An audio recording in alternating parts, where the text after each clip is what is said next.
Ladies and gentlemen, you're watching the English news of Bình Phước Radio Television Station and Newspaper, and with you with the latest news for today. Centralized and integrated management of information systems. Advancing digital transformation in legal education and dissemination. Vietnam classified as low risk under EU anti-deforestation regulation. Crackdown on trade fraud and counterfeit goods with no forbidden zones. Ladies and gentlemen, Bình Phước Province has launched its Data Integration Center as part of the project Investment in Equipment, Software and Databases for Building a Digital Government and Smart Local Administration from 2021 to 2025.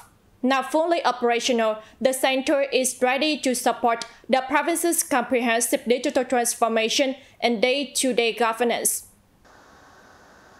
With the modern infrastructure that includes 9 rack cabinets, 60 physical servers, over 400 virtual servers, and 40 networking and security devices, the center is equipped to operate continuously and handle increasing volumes of data.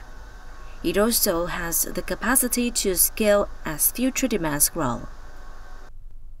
Built on a 3-layer security model and supported by a risk monitoring and early warning system, the center is connected to the National Document Exchange Platform, the National Population Database, and data integration platforms that support digital transformation. The center will serve as the hub for storing and managing large-scale data and information systems across the province. It ensures cybersecurity, enhances connectivity with national platforms, and is designed to better serve both citizens and businesses. In the future, the center will continue integrating sector-specific databases and developing digital services and AI-powered platforms for public administration. It will also act as a key node in connecting Bình Phước smart urban systems, digital economy, and digital society.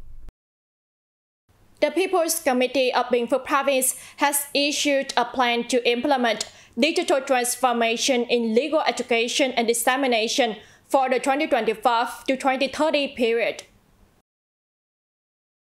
The plan aims to improve the effectiveness of legal outreach by embracing digital technology to better meet the evolving needs of society.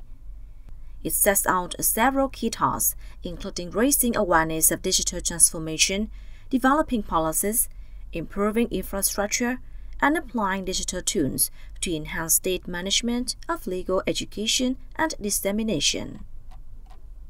It also calls for innovative communication methods, increased interaction between the government, citizens, and businesses through digital platforms, and the development of a digitally capable workforce. The plan highlights the importance of collaboration and knowledge sharing. Security is also a priority. The plan outlines measures to ensure information safety, cybersecurity, and resource mobilization to carry out a digital transformation effectively.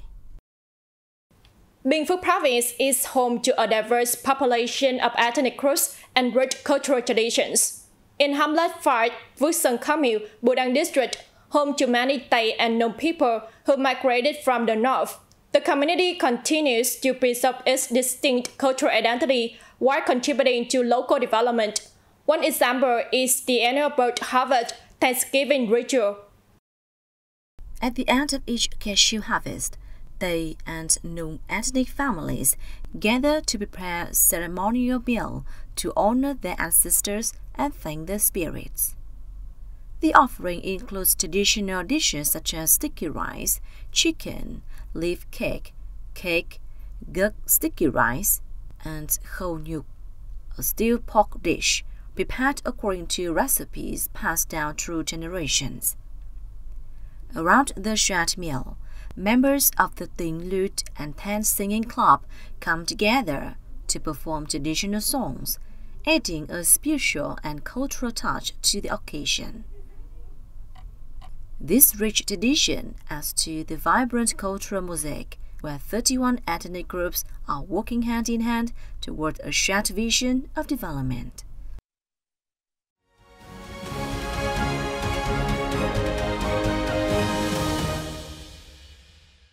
Ladies and gentlemen, the European Commission, or EC for short, has officially announced its country classification system based on risk level under the European Union's EU anti-deforestation regulation, in which Vietnam has been placed in the low-risk group. The EU anti-deforestation regulation is expected to come into effect by the end of 2025. It's part of a broader initiative to combat global deforestation through stricter control over agricultural and forestry product supply chains. The regulation applies to commodities such as timber, cocoa, coffee, sugar, palm oil, rubber, beef, and certain derived products like leather, chocolate, and furniture.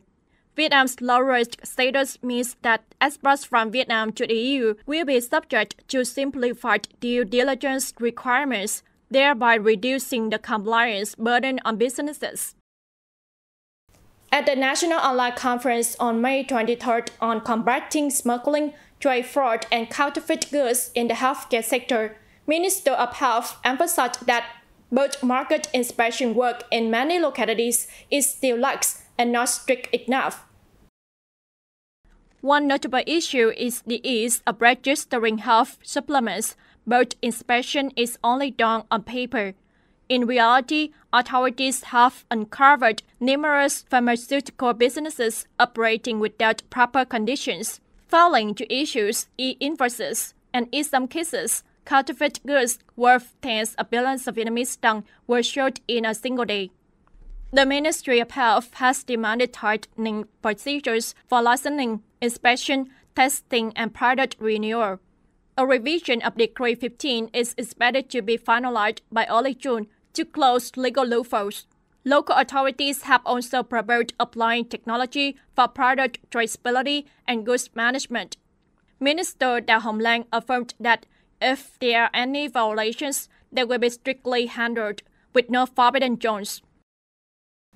Quảng Ninh Provincial General Hospital, in collaboration with experts from Việt Đức Friendship Hospital, has successfully performed multiple organ transplants from a brain dead donor and 2 kidney transplants for patients with end-stage renal failure, all at Quảng Ninh Hospital. The donor was a male patient diagnosed as brain dead following a cerebral hemorrhage. Prior to the donation, thorough remote consultations were conducted and all medical and legal preparations were completed. The hospital mobilized its entire medical staff, equipment, and 5 operating rooms to simultaneously carry out organ procurement and 2 kidney transplant surgeries. This marks the first time a provincial-level hospital has successfully conducted such a complex procedure. The 2 transplant recipients are currently conscious and in stable condition.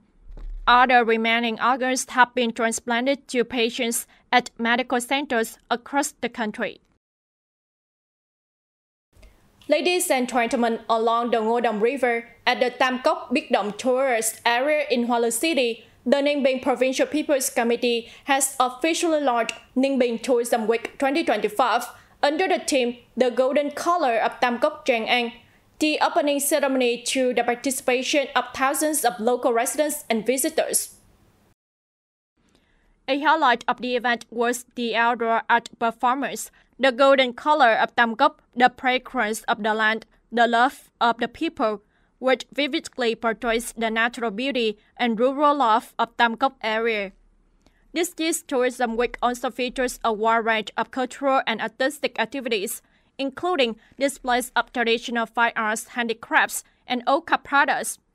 The photo tour on rice region, art exhibitions, folk performances, as well as various sports and culinary experiences. Notably, visitors have the chance to admire the rice-field art installation depicting the legendary image of Cap leaping over the Dragon Gate. The Ninh Bình Tourism Week 2025 runs until May 31st. And that also wraps up our bulletin. Thanks for watching and goodbye for now.